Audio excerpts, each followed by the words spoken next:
Bueno, vamos a empezar a tocar este tema bastante espinoso, por cierto, para muchas personas que, reitero, no tienen esa posibilidad de acceder a una vivienda digna. Algunos lo tienen, pero en precarias condiciones. Por eso, para empezar este punto en particular, ministro, quiero preguntarle qué se entiende por déficit habitacional. La gente cree que déficit habitacional es no tener un acceso a la vivienda. También a eso hay que sumarle, usted me corrige si estoy equivocado, el déficit habitacional también está relacionado al hecho de que uno tiene una vivienda pero en precarias condiciones y tiene que hacer remodelaciones, refacciones. ¿Es así, ministro? Así mismo. Bueno, es realmente muy relevante la pregunta, y según el Instituto Nacional de Estadística tenemos un déficit habitacional de aproximadamente 1.152.000 soluciones habitacionales, ¿verdad? Pero hay que entender de que el 93% de ese monto es déficit cualitativo.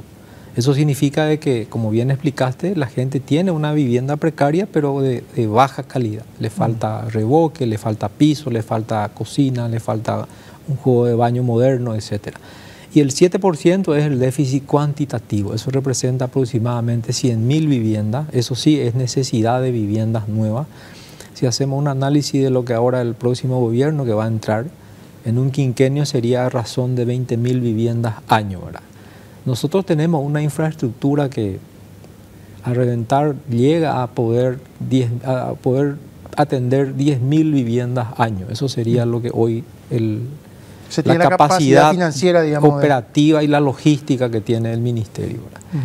Pero por eso, teniendo en cuenta que hemos tenido un impacto muy negativo por la pandemia, hemos tenido una disminución muy importante del presupuesto. El primer año, el 2021, 35%, llegó hasta el 42% en el 2022. Y esa disminución presupuestaria a nosotros nos afectó bastante. Primero porque no pudimos llegar a mayor cantidad de gente de vulnerabilidad, de comunidades indígenas, de pueblo originario. Obviamente se resintió esa cantidad y eso nos obligó a escudriñar otros espacios, otros programas que en administraciones anteriores no han causado mucho impacto en la sociedad.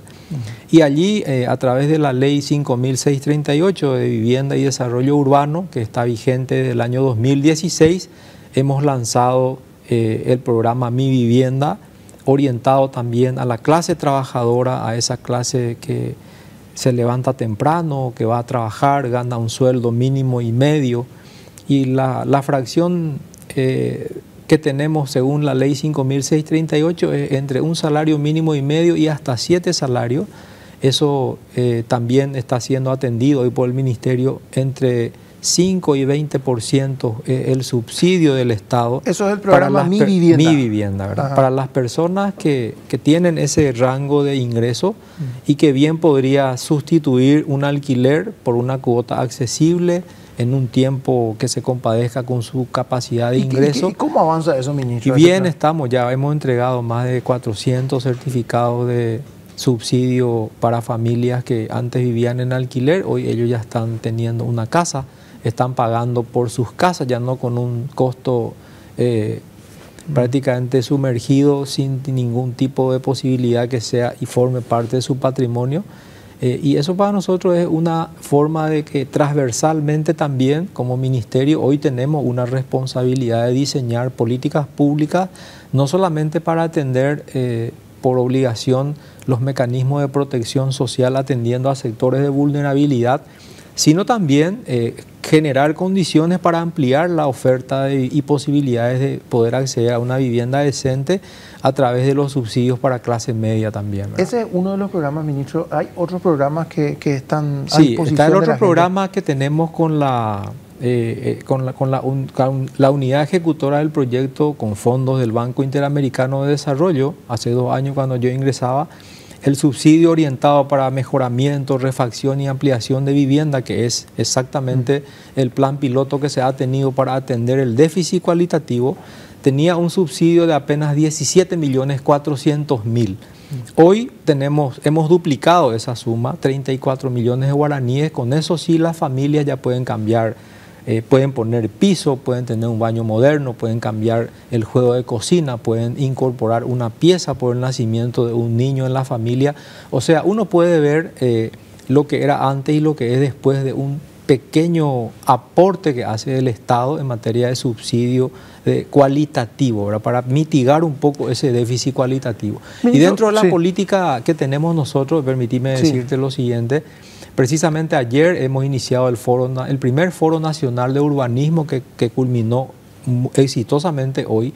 Y yo creo que es importante hablar de la sustentabilidad urbana, ¿verdad? Cuando hablamos de sustentabilidad urbana nos referimos a la gestión, a la herramienta de gestión que significa el urbanismo para poder ordenar nuestra ciudad. Cuando hablamos de sustentabilidad urbana nos referimos a la capacidad que hemos tenido de aglutinar a todos los intendentes de la República, a los gobernadores. A través del Viceministerio de Urbanismo hemos trasladado talleres, capacitación en materia de ordenamiento territorial, focalización territorial, trabajar en la arborización, en la importancia de la planificación, que finalmente contribuye también en la optimización del gasto público, que hace de que los recursos sean mejor gastados, y eso también hace de que sobre presupuesto para poder atender otras necesidades que emergen de todo lo que representa el urbanismo en su contexto, ¿verdad? Ahí no solamente se trata de ordenar la ciudad, sino también de ver cómo impacta en el comportamiento de la gente en la ciudad que habita, ¿verdad?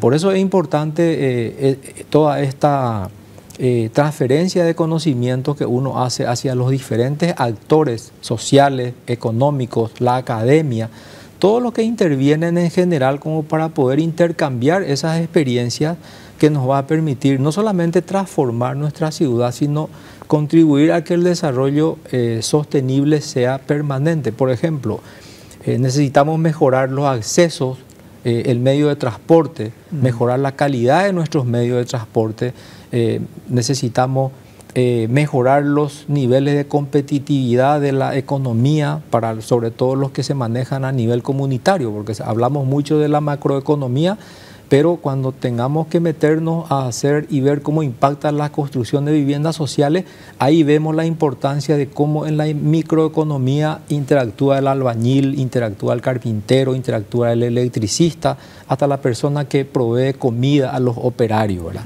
O sea, definitivamente esa economía circular impacta no solamente en la comunidad donde se desarrolla un complejo de construcción de viviendas sociales, sino que también tiene sus efectos a nivel de incorporación de infraestructura verde. Cuando uno construye viviendas sostenibles, tiene hasta de los organismos multilaterales fuentes de financiamiento con tasas de intereses más reducidas, que es la que nosotros tratamos a través de la construcción de confianza que hemos hecho con el sector bancario y financiero, que finalmente hoy están financiando a las personas, a las familias paraguayas que califican primero para obtener el subsidio habitacional y el crédito complementario con el cual sustituyen hoy el alquiler por una cuota por su propia casa.